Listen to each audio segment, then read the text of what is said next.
Donc maintenant, on va voir l'exercice 5. Alors l'exercice 5, principalement, c'est la permutation de 3 variables. Et dans un premier temps, on va voir ensemble comment on va faire pour permuter 2 variables. Et par la suite, je ferai la permutation de 3 variables. Je vais rapidement faire suppel. On va voir la logique. Et par la suite, je vais coder la solution. Alors, comment ça marche pour que je puisse inverser 2 variables? Alors, imaginons qu'on a une variable A. Check. Imaginons que c'est A égale à 3 et B qui est égal à 5. OK? Alors, on veut le permuter. Voilà.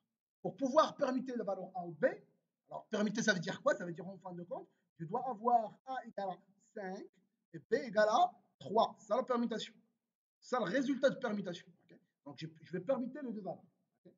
Alors, maintenant, comment ça marche? Dans un premier abord, ça vous paraît un petit peu facile.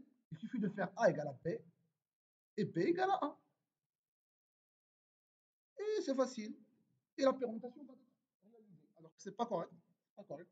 Une fois que tu fais A égale à B, ça veut dire quoi? Ça veut dire que je vais écraser la valeur de B par la valeur. Je vais écraser la valeur de A par la valeur de B. Okay? Alors ça veut dire quoi? Ça veut dire concrètement que la valeur de B va rester toujours 3, puisqu'on n'avait pas affecté, mais la valeur de A va être 3. Donc, j'ai perdu la valeur 5.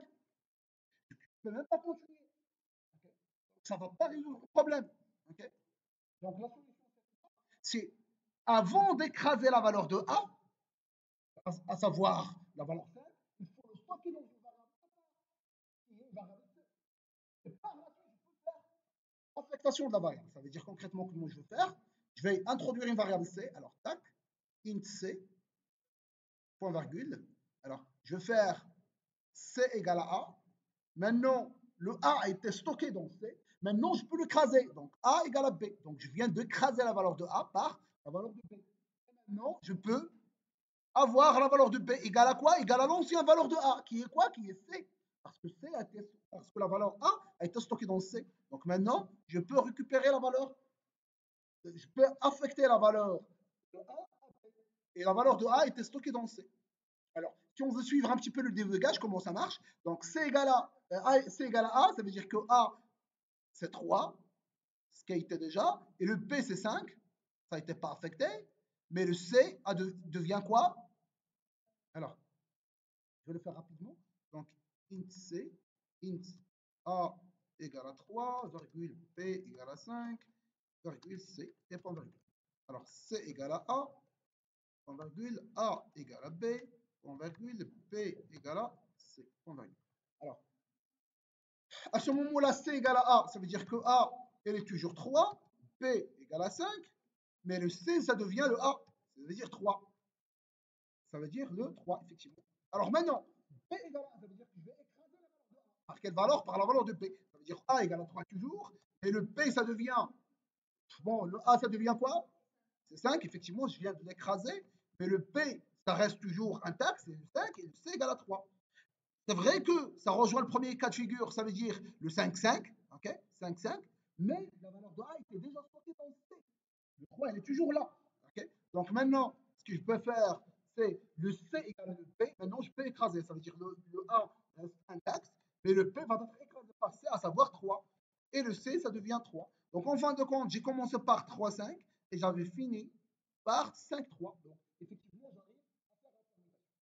Maintenant, je vais rapidement faire le coding de ce que je viens de faire. Alors, je vais dire int A, B, C. Je vais demander à l'utilisateur de saisir la valeur de A, donner la valeur de A. Point virgule qui marque fin d'instruction. Comment?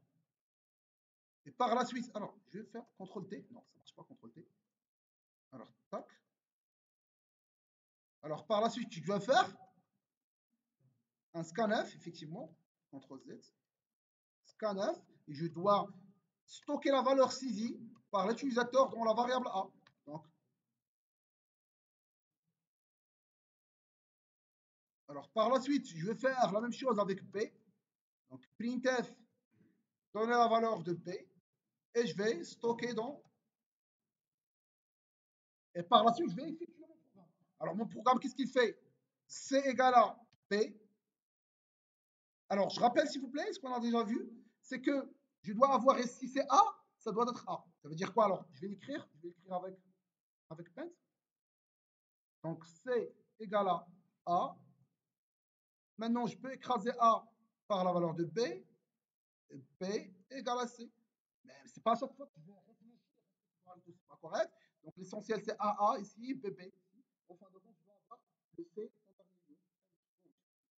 Je peux faire la même chose, le même écrasement, mais je vais écraser dans un premier temps le contraire, ça veut dire le B. Je vais écraser par B, ça veut dire que je vais faire C égale B. Par la suite, je dois faire B égale A, ça veut dire que je vais écraser. Et par la suite, en fin de compte, A égale C. Et tac, tac. Donc c'est correct. Okay. Donc C égale à B, B égale à quoi? A égale à quoi? C. Et maintenant, j'affiche les valeurs de A et B. C'est facile. Printf. La valeur de A est pourcentage D, virgule, la variable c'est A. La valeur de B est pourcentage D, et ici, petit p. Alors, si j'exécute le programme, alors main 1, si j'exécute le programme, alors donner la valeur de A, par exemple 4 et 5, la valeur de A, ça devient 5, et la valeur de B, ça devient 4. Vous voyez? Donc ça, c'est la permutation de deux variables. Alors, je peux simplement raffiner ce programme s'il demande de voici trois variables, c'est facile. Donc, je vais permuter trois variables, c'est facile aussi. Donc, print, donner la valeur de C. Et je vais faire ici un pourcentage D adresse de C. Et je vais introduire une troisième variable qui s'appelle ox, via lequel je vais faire variable auxiliaire qui permet de faire la permutation. Alors, ce que je vais faire, je vais faire ox égale. Alors, qu'est-ce qu'on veut? On veut A dans B. Alors, ce qu'on veut. Alors, tac. Je ne peux pas enregistrer. Alors, l'exercice, qu'est-ce qui supplie? Alors, d'ailleurs, vous pouvez voir l'exercice. Alors, l'exercice, on doit écraser A dans B, P dans C et C dans A. Maintenant, c'est une permutation. Trois variables. Donc, ils veulent que A soit écrasé dans B, le B doit être écrasé dans C et le C doit être écrasé dans A pour qu'on puisse faire la boucle. Okay. Alors, maintenant, comment ça marche? Je vais introduire une variable ox et je vais dire ox égale. Alors, je vais écraser quoi dans A? Je vais écraser A dans B. Okay. Donc, la valeur de B va être écrasée. Je vais la variable ox. Donc, égal à B. Et par la suite, le B va être écrasé par A. Par la suite, la valeur de A va être écrasée par quelle valeur? C. Donc, je vais faire A égale C. Maintenant, je peux écraser aussi A. Et par la suite, en fin de compte, C, je vais l'écraser par quelle valeur? Par ox qui est B. Parce que ox, en fin de compte, qu'est-ce qu'il contient? Il contient le B. Donc maintenant, si vous voulez écraser la valeur de C par le B qui est le ox, je peux le faire. Donc tout en remplissant la condition. Tac, tac, tac. Vous voyez? Donc c'est ce que je vais écrire. Donc ox égale à B et je vais continuer. Donc ox égale à B, B égale à C, C égale à A, et A égale à quoi? Ox. Alors rapidement, je vais réviser. Ox égale à B, B égale à C, c'est correct. Tac, tac, tac, c'est correct. Donc la valeur de A, c'est ça, la valeur de B, c'est ça, et en fin de compte, la valeur de C, c'est ça. Alors, la nouvelle valeur de C, et pourcentage D, j'affiche le C. Ici, je peux le faire comme je peux faire en une seule ligne.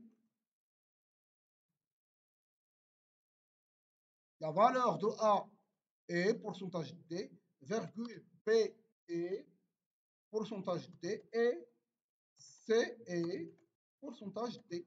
Le premier pourcentage D, c'est le A, l'autre c'est B, l'autre c'est C. C'est la même chose. Soit tu le fais en trois lignes, comme ça, c'est un petit peu pénible, soit tu le fais en une seule ligne. Okay. C'est moins pénible. Donc, j'exécute. Dans la valeur de A, c'est 3, 5 et 10. Maintenant, bon, j'ai oublié un petit slash n. Alors, j'ai ajouté un petit slash n, comme ça, tac, tac. Comme ça, il va retourner à la ligne. Tac, tac. Ça, c'est bon, ça c'est facultatif. Alors, tac, maintenant, je compile, j'exécute. La valeur de A, c'est 3, 5 et 10. La valeur de A, ça devient 5 si celui de B, 10 et 3. La valeur de A est 5, B 10 et c'est 3. Donc c'est vrai.